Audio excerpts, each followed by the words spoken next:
बच्चों, previous lectures में मैंने भारत की कृषि स्टार्ट किया था और कृषि में कृषि के प्रकार, चाहे वो उत्पादन संबंधी प्रकार थे या उनके मेथड्स के बेसिस पे थी, जैसे परमानेंट थी, स्थानांतरण थी, इस तरह की कृषि के सारे संबंधी प्रकारों की दशाओं की बात करी।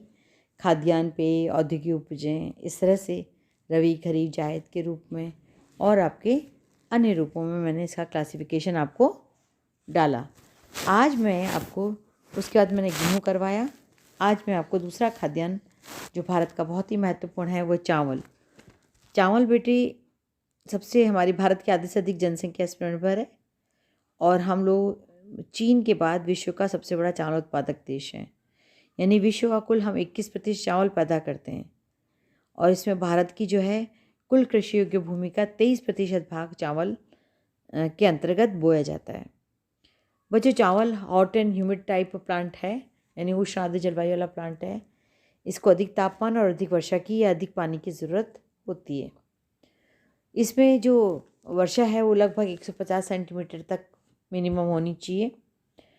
भौगोलिक दशाओं में बात करें तो पहला तापमान, चावल की कृषि में कम से कम 20 डिग्री सेल्सियस तापमान होना चाहिए। बोते समय 21, बढ़ते समय 24 डिग्री सेल्सियस और पकते समय 27 डिग्री सेल्सियस टेम्परेचर चाहिए। अर्थात तापमान की बढ़ोतरी निरंतर इसमें आवश्यक है। और वर्षा या जल या सिंचाई, तो सिंचाई की बेस पर तो हो नहीं सकता, पर फिर भी सिंचाई की जाती है, पर वर्षा इसमें होना बहुत ज़रूरी है। अंकुरित होने का जो पौधा होता है, हम जो ट्रांसप्लांट करते हैं यानी पौधारोपण करते हैं, जब 20 से 30 सेंटीमीटर गहरा जल भरा होता है उन खेतों में, और चावल की फसल के लिए 125 से लेकर 200 सेंटीमीटर वार्षिक वर्षा होना आवश्यक है। और बुआई के समय तो वर्षा अधिक चाहिए, और जो जो पकने का समय आता है त्यों त्यों कम वर्षा की आवश्यकता रहती है। तो आपको पता है हम किस महीने में चावल के धान को लगाते हैं। धान के बीजों को जो क्यारी में लगाते हैं वो हम जून के सप्ताह में लगाते हैं और फिर उसको ट्रांसप्लांट करते हैं दूसरे खेत में। जब थोड़े 10 से 20 सेंटीमीटर के पौधे बढ़ जाते हैं तो उनको निकाल करके और फिर मिट्टी से भरे खेतों के अंदर उसकी रोपाई का काम करते हैं। तो वो हम जुलाई में कंप्लीट करते हैं और अक्टूबर में आकर किसी फसल कटाई कंप्लीट होती है। तो इस प्रकार से चावल के लिए जब धान पौधारोपण होता है तब बहुत ज़्यादा पानी की आवश्यकता होती है, जल की आवश्यकता, वर्षा की आवश्यकता होती है, और पकने के टाइम पर वार्षिक वर्षा का औसत 100 सेंटीमीटर के आसपास चाहिए होता है। मिट्टी देखो बच्चों, चावल का जो बेसिक उद्भव हुआ है वो कहाँ से मिला है? मोहनजोदड़ो सिविलाइजेशन में मिला है। और आपको पता है भारत में हर चीज़ में, पूजा के हर काम में गेहूँ और चावल का ही उपयोग किया जाता है, या नारियल का या केलों का। ये क्यों बच्चों? क्योंकि ये हमारे यहाँ की ये मॉनसून क्रॉप्स हैं और बहुत ही ज़्यादा उपज होती है, तो इसलिए उसको हमने दैनिक उपयोग के साथ साथ ईश्वर के साथ जोड़ दिया है। इसीलिए हमने धान को क्या बोला है, चावल को क्या बोला, अक्षत। और ये जो मैं बार बार चावल चावल वर्ड बोल रही हूँ बेटा, धान होता है जो जब तक छिलका होता है उसको पैडी फील्ड्स बोलते हैं। आपको चित्र में दिखाने के लिए मैंने फ़ोटो ली है, संभार की हैं, उसको आप देखिएगा। तो मिट्टी इसमें बहुत ज़्यादा उपजाऊ चाहिए। चीका युक्त दोमट मिट्टी बहुत उपयोगी होती है इसके लिए। नदियों द्वारा लाई गई जलोढ़ मिट्टी में यह पौधा भली भांति उगता है। मतलब हल्की सी नमी जो प्लांट होल्ड कर से, हल्की सी, बहुत ज़्यादा नहीं, वो जलोढ़ मिट्टी इसके लिए बहुत उपयोगी होती है। अब भूमि बच्चों, चावल के लिए कृषि भूमि हल्के ढाल वाले मैदान होते हैं जो इसके लिए बहुत ही फेवरेबल होते हैं, बहुत अनुकूल होते हैं। पर हमारे भारत में डेल्टा और बाढ़ मैदानों में भी चावल खूब ज़्यादा बोया जाता है। श्रम बच्चों, पहले तो जब 60, 70, 80 तक तो हमारे यहाँ बहुत ज़्यादा औजार उपयोग में नहीं लाए जाते थे। तब तो पूरा का पूरा काम, मतलब धान की रोपाई से लेकर निराई, गुड़ाई, कटाई और चावल मांडने तक, धान मांडने तक का काम, यानी धान बन जाता फिर उसके बाद उसको चक्कियों पे, स्थानीय चक्कियों पर ले जाना या उसकी नमी को सुखाना, ये सारे काम मनुष्य के द्वारा एक गहन श्रम के रूप में किए जाते थे। तो इसको हम चाहे बोआई बोलें, जुताई बोलें, पौधा का प्रतिरोपण बोलें, फसल की कटाई बोलें, धान का छिलका हटाना, कूटना, है ना। तो कृषि को इस प्रकार, चावल की कृषि को खुरपे की कृषि या हो कल्चर भी कहते हैं। यानी बहुत ज़्यादा पूरे टाइम हाथ में काम ही काम होता था धान के फसल के लिए। तो बच्चे चावल जो है इसके लिए डॉक्टर जी.बी.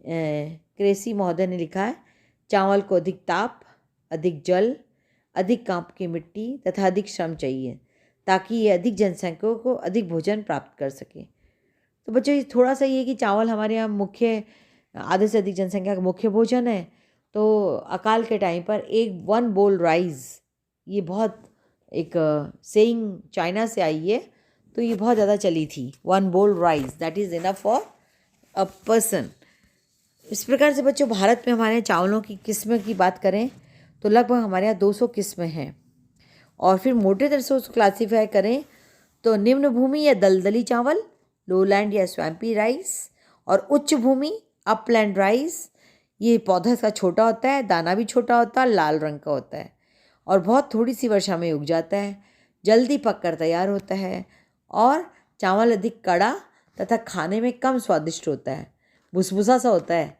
पहले ज़माने में तो ओखली से कम आवश्यकता की पूर्ति के लिए, और अभी भी जो ऊंचे पहाड़ी एरियाज़ हैं वहाँ ओखली का ही प्रयोग होता है, और नदी में जो मशीनें लगी होती हैं धान कूटने की, उनमें भी ये आसानी से होता है। पर इसी की फैमिली का एक कलेहों चावल होता है जो कि बहुत ही खुशबूदार होता है, ब्लैक होता है और बहुत टेस्टी होता है। स्पेशली अपन जैसे स्वीट डिश वगैरह बनाए तो आजकल उस चावल की क्वालिटी जो है, उसके बीज बहुत कम लोगों ने संभाल के रखे हुए हैं। मुझे सबसे ज़्यादा प्रॉब्लम बच्चों जो बेस्ट क्वालिटी ऑफ सीड्स हैं, ये इसके लिए भी अब जो है बहुत ज़्यादा एनजीओ वगैरह वर्क कर रहे हैं। आप यदि ये देखें फॉक्स एंड ट्रैवलर का यदि एक चैनल है, उसमें देखें तो आप देखें इज़राइल वगैरह या जॉर्डन, सीरिया वेस्टर्न साइड में, या हमारे हिंदुस्तान की वंदना राव का देखें।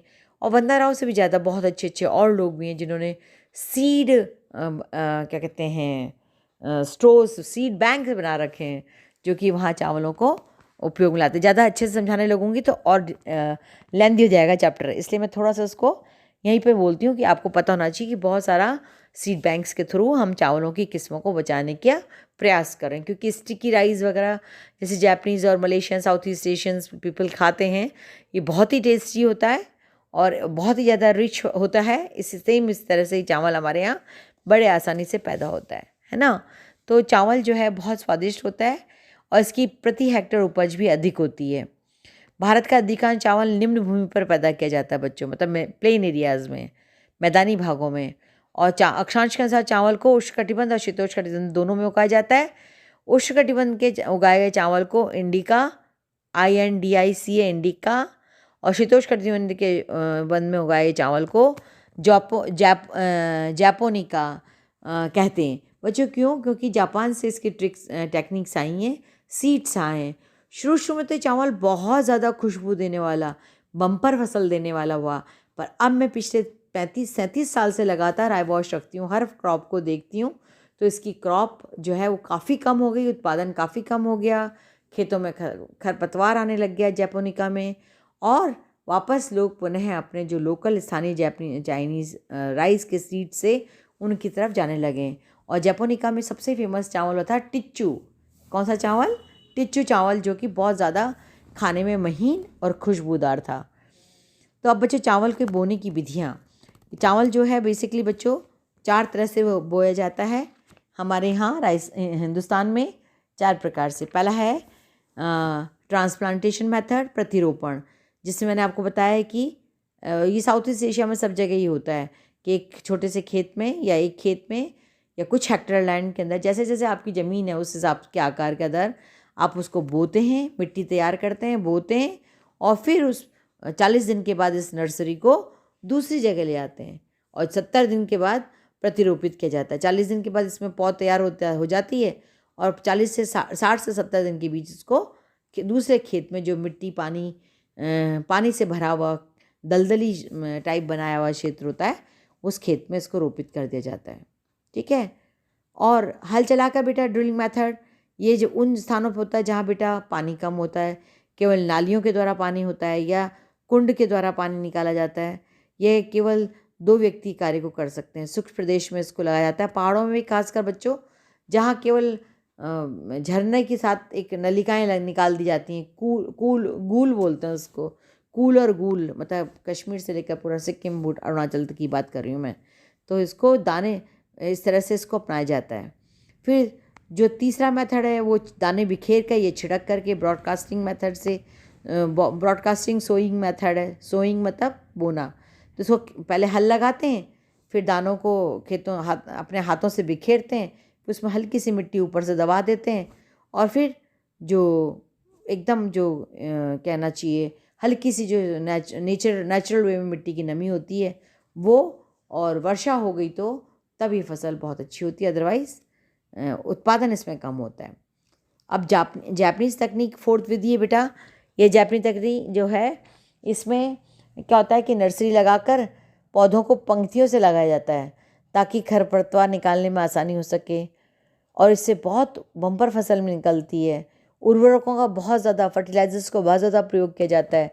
तो इस प्रकार से चावलों का सफलतापूर्वक हम इस विधि के अंदर कर सकते हैं। बच्चों अब चावल जैसे है बच्चों, इसमें मैं आपको एक टेबल बता रही हूँ। हमारे यहाँ चावल पतझड़ के मौसम में, शीत के मौसम में, ग्रीष्म मौसम यानी पतझड़ शरद खरीफ के क्रॉप के रूप में, शीत रबी की क्रॉप में, ग्रीष्म बसंत की क्रॉप में। जिनको पतझड़ शरद खरीफ को आसानी स्थानीय भाषा में आओस अथवा कार कहते हैं। मई जून में बोई जाती है, सितंबर अक्टूबर में काटी जाती है। और शीत रबी फसल को अमन, साली अथवा कार्तिका बोलते हैं। कार्तिका जीके के क्वेश्चंस हैं बच्चों। जून और जुलाई में ये बोई जाती है और नवंबर दिसंबर में काटी जाती है। और बसंत या ग्रीष्म फसल जो है उसको बोरो अथवा दलुआ कहते हैं, जो नवंबर दिसंबर में बोई जाती है और मार्च अप्रैल में काटी जाती है। तो बच्चों जो हमारे यहाँ आओस और कार है उसमें 39.4% है क्षेत्रफल, और उगता उसमें 43.97% चावल उत्पन्न होता है। अमन, साली तथा कार्तिका यानी रवि फसल जो है उसमें आपका 54.2% एरिया आता है क्षेत्रफल कृषि के रूप में, और उत्पादन होता है 48.79। और ग्रीष्म जो वसंत ऋतु है उसमें बोरो तथा दालवा नाम बोला जाता है। इसको नवंबर दिसंबर में बोया जाता है और मार्च अप्रैल में इसको काटा जाता है। इसके अंतर्गत जो बोने का प्रतिशत है 6.4 क्षेत्रफल इसके अंतर्गत है, और 7.24% इसका उत्पादन है। बच्चों हमारे यहाँ चावल उत्पादन इतना ट्रिमेंडसली चेंज हुआ कि क्रांति के बाद ये सारा परिवर्तन आया, और पंजाब जो है वो 60s में ही जब चावल की उत्पादन हुआ तो 3800 किलोग्राम प्रति हेक्टेयर का उत्पादन होने लगा। ये इसकी मैं स्टडी आपको दूंगी। और बच्चों इसमें जो हमारी अभी कृषि नीति नई आई है ना, उसको आप पढ़ सकते हो, ये नेट पे आराम से आई है। यदि आपको नहीं मिले तो आप मुझे भी फाइंड आउट, मुझसे भी इसको ले सकते हो। और इसका बच्चों सबसे ज़्यादा, जैसे मैं कहूँ, जब हम इसको उत्पादन को राज्य वाइज देखेंगे तब मैं इसको एक्सप्लेन करूँगी। आज के लिए इतना ही। थैंक यू बच्चों।